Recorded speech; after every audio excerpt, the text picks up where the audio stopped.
What's up guys, welcome back to my channel, Wilgun Channel. Dan hari ini gue akan menemani kalian dengan cerita horor guys. Nah, kisah horor ini gue dapetin dari satu website bernama sonora.id. Nah, kebetulan memang cerita ini gue nggak tahu nih ini kisah nyata atau enggak, tapi yang buat menarik adalah judul dari ceritanya ini guys. Bayangin judulnya itu adalah cerita horor kisah ojol yang dapat orderan fiktif dari hantu cici cantik bercelana hot pants.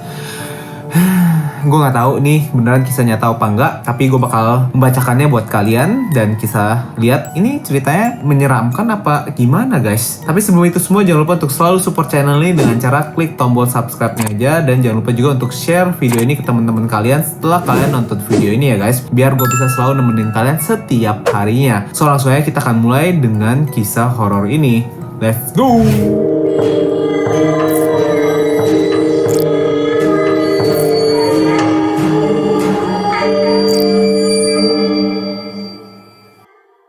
Nah, kisah horor ini dimulai dimana dia mengatakan cerita horor memang selalu menarik untuk disimak, terlebih lagi bagi kamu yang sangat suka dengan hal-hal berbau mistis. Nah, jadi memang kisah ini didapatkan dari satu akun Twitter bernama Catatan Yohane Channel. Nah, dalam cuitannya itu penggunanya menyebutkan jika kisah ini menimpa teman satu SMA-nya yang bernama Rudy. Kejadian ini bermula ketika Rudy mendapatkan tawaran sebuah pekerjaan baru di Pulau Dewata, Bali. Nah, rupanya kisah ini dipost oleh website ini tepatnya tahun 2021. Jadi kalau mungkin SMA, ya mungkin si pencerita itu 3 atau 4 tahun yang lalu ya guys. Nah, kemudian saat itu Rudy pun langsung menanyakan kejelasan tentang pekerjaan apa yang akan dijalani selama berada di Pulau Dewata tersebut. Nah, wajar lah ya kita mendapatkan tawaran pekerjaan, kita pasti nanya gitu. Kerjaannya apa? Kemudian di mana?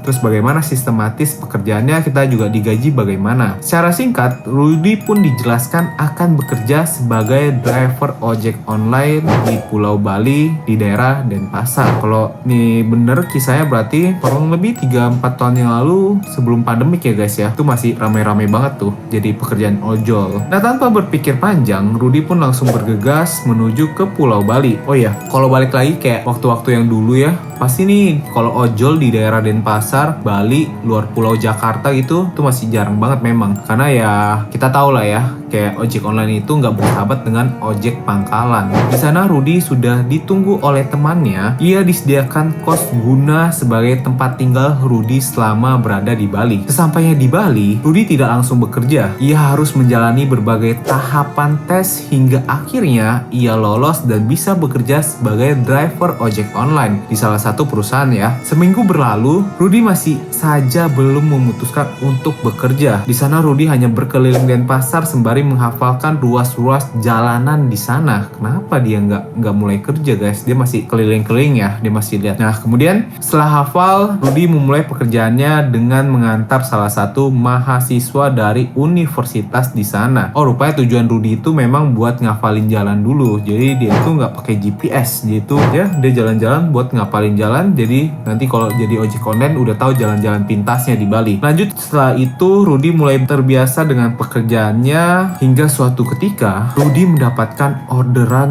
makanan, di mana orderan tersebut berjumlah sangat banyak guys. Ini seperti film di Susana ya guys ya. Sate. Berapa tusuk? 200 tusuk makan di sini. Bapaknya, aduh, 100 tusuk. Kalau gue bakal lihat dulu tuh, dia tuh napak gak kakinya. Kalau enggak, bah, merinding juga. Hingga suatu ketika Rudy mendapatkan orderan makanan ya, dimana orderan tersebut berjumlah sangat banyak. Setelah makanan selesai dipesan, Rudy pun akhirnya langsung bergegas mengantar makanan itu ke tempat tujuan. Ya udah pasti biar makanannya itu nggak dingin ya. Jalan demi jalan telah dia lalui hingga tempat yang dituju telah ditemukan.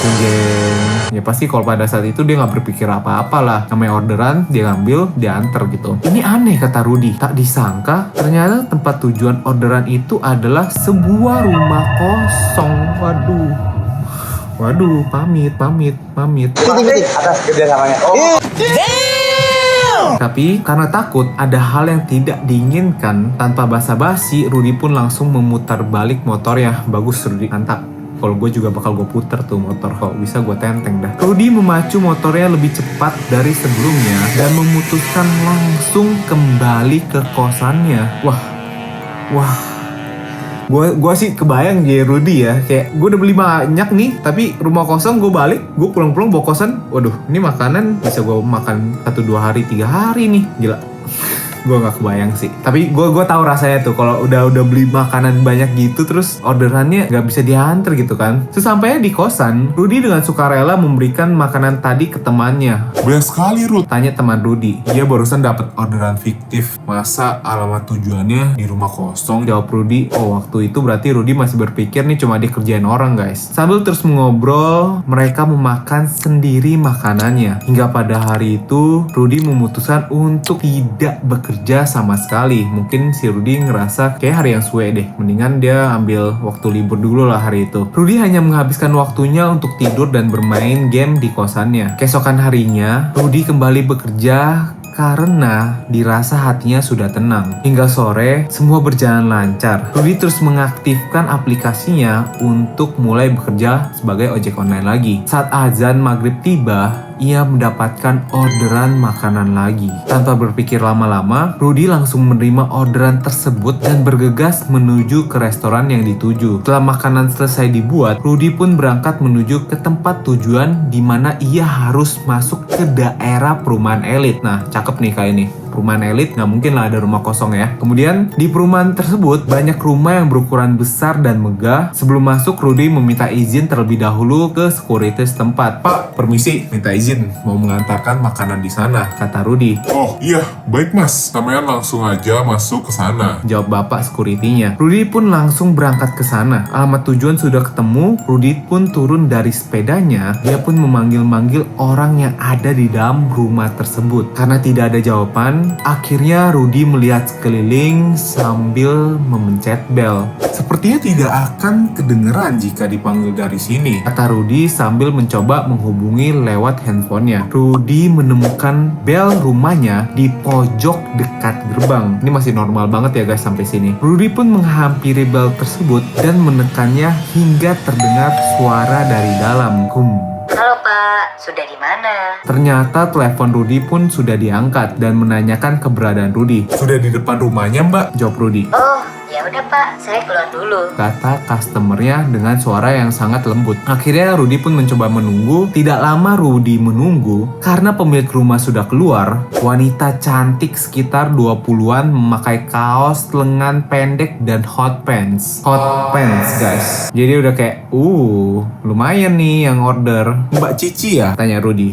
Iya Mas, ini uangnya. Jawab si Cici. Waduh, saya tidak ada kembalian nih mbak. Kata si Rudy. Loh, ya udah kalau gitu saya ambil uang pas dulu ya Mas. Jawab si Cici. Sebelum Cici kembali, Rudy memberikan makanannya agar sekalian dibawa masuk oleh si Mbak. Ini normal banget sih guys. Tunggu sebentar ya Mas. Kata si Cici sambil berjalan kembali masuk ke rumahnya. Cici terus berjalan cepat dengan sedikit lari kembali ke rumahnya. Cici sengaja tidak menutup kembali gerbang rumahnya pada saat itu. Sambil menunggu, Cici mengambil uang pas. Rudy pun mencoba melihat isi rumah Cici yang sangat bagus. Waduh, bagus banget nih rumahnya. Kata Rudy dalam hati. Di dalam gerbang terdapat taman dan di tengahnya terdapat air mancur yang indah. Sekitar 15 menitan Rudy menunggu, namun Cici masih saja belum keluar. Karena capek berdiri, akhirnya Rudy pun memutuskan untuk duduk di sebuah kursi yang terbuat dari semen dan batu bata di dekat gerbang tersebut. Lama Rudy menunggu hampir sudah sekitar 30 menit. Hingga akhirnya Rudy pun memutuskan memanggil Cici dari luar gerbangnya. Kalau dipikir pakai logika, Rudy sangat percuma memanggil Cicinya karena kan jaraknya emang jauh dari gerbang depan ke pintu rumah Cici. Entah mengapa, si Rudy ini pun lupa jika di situ ada bel rumah. Saat Rudy memanggil-manggil si Cici,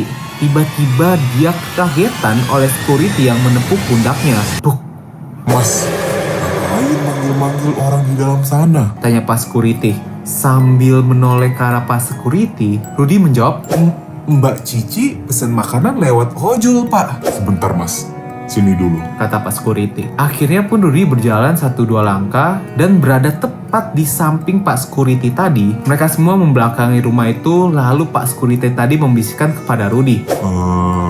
Rumah ini sudah lama kosong mas. Kata Pak Security. Mana mungkin, Pak? Jawab Rudy yang tidak percaya dengan perkataan Pak Security pada saat itu. Ya tadi kan dia bener-bener ngeliat si Cici itu. Iya, pemilik rumah ini meninggal dunia, lalu keluarganya pindah. Dan rumah ini dikosongkan sudah sejak lama. Kata Pak Security yang mencoba menjelaskan pada saat itu. Hah? Kok bisa, Pak? Tadi itu mbaknya keluar loh. Dia ngambil makanannya karena uangnya yang dikasih nominalnya besar. Jadi saya minta diambilkan uang pas saja. Kata si Rudy. Coba, sampean lihat ke belakang, Mas. Itu tuh rumah sudah kosong. Kata security itu dengan nada yang sedikit menekan. Rudy menoleh ke belakang. Alangkah kagetnya, rumah yang tadinya bagus berubah menjadi rumah kosong yang tidak berpenghuni dan tak terurus, di mana ada banyak sawang-sawang di temboknya. Juga rumput alang-alang yang sudah setinggi-tingginya di rumah tersebut. Astagfirullah, astagfirullah. Kata Rudy. Badan Rudy lemas dan gemetaran pada saat itu. Tapi Pak, makanannya tadi dibawa masuk ke rumah itu juga loh. Kata Rudy yang masih tidak percaya. Lah, dibawa kemana, Mas? Itu loh makanannya masih nyantel di sepeda kamu. Jawab Pak Security sambil tangannya menunjuk ke arah sepeda motor yang dibawa oleh Rudy. Rudy semakin lemas dibuatnya. Lalu tadi itu siapa, Pak? Tanya Rudy sambil mulutnya yang gemeteran. Sudahlah, Mas. Ayo kita ke pos dulu. Mas tenangin diri dulu di sana. Kata Pak Security tersebut. Akhirnya mereka berjalan ke arah pos yang dimaksud. Dan saat itu, Rudy menuntun sepedanya karena memang jaraknya hanya beberapa langkah saja. Dan juga karena Pak Security-nya juga membawa sepeda yang kecil. Sesampainya di pos, Pak Security itu memberikan segelas air putih kepada Rudy. Lalu ia menceritakan memang banyak kejadian di rumah itu sebelum Pak Rudy yang sampai di sana. Motifnya sama, memesan makanan lewat ojol. Namun banyak juga yang akhirnya mengetahui terlebih dahulu kalau rumah itu kosong sehingga ojol tersebut langsung buru-buru untuk putar balik. Namun juga ada beberapa yang mengalami kejadian seperti Bapak Rudy ini, di mana menurut ojol tersebut rumah itu awalnya bagus namun akhirnya justru menjadi seram. Bahkan ada juga ojol yang mengantarkan pulang si Cici ini sampai ke rumah tersebut, guys. Oh my god. Ini orang ngegonceng siapa ya?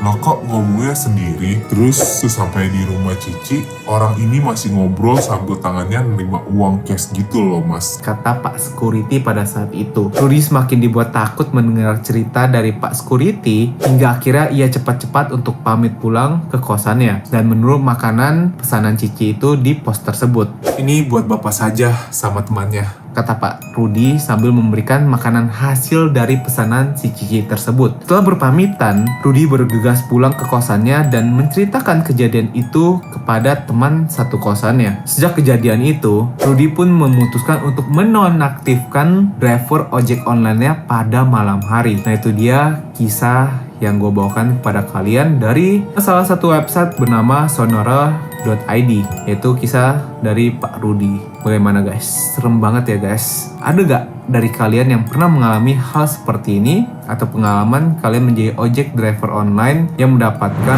orderan horor seperti ini guys? Kalau ada, langsung aja kalian ceritain horor kalian di kolom komentar atau bisa DM gue di Instagram Willy Kun. Nanti gue akan membawakan kisah horor kalian untuk diceritakan di sini guys. Nah itu dia guys kisah hari ini, kisah yang bisa menemani kalian atau bisa menemani malam horor kalian ya guys. Nah gimana, kalian suka gak sih konten horor seperti ini? Kalau kalian suka, gue akan terus membawakan konten horor seperti ini juga untuk kalian ya guys. So itu dia guys kisah dan video hari ini. Semoga kalian bisa terhibur dan jangan lupa untuk juga selalu support channelnya dengan cara klik tombol subscribe-nya. Dan jangan lupa juga sekarang saatnya untuk share video ini ke teman-teman kalian. Pokoknya ke semua orang yang kalian kenal guys, biar gue bisa selalu menemani kalian setiap harinya. See you guys in the next video and thank you so much for watching this video guys.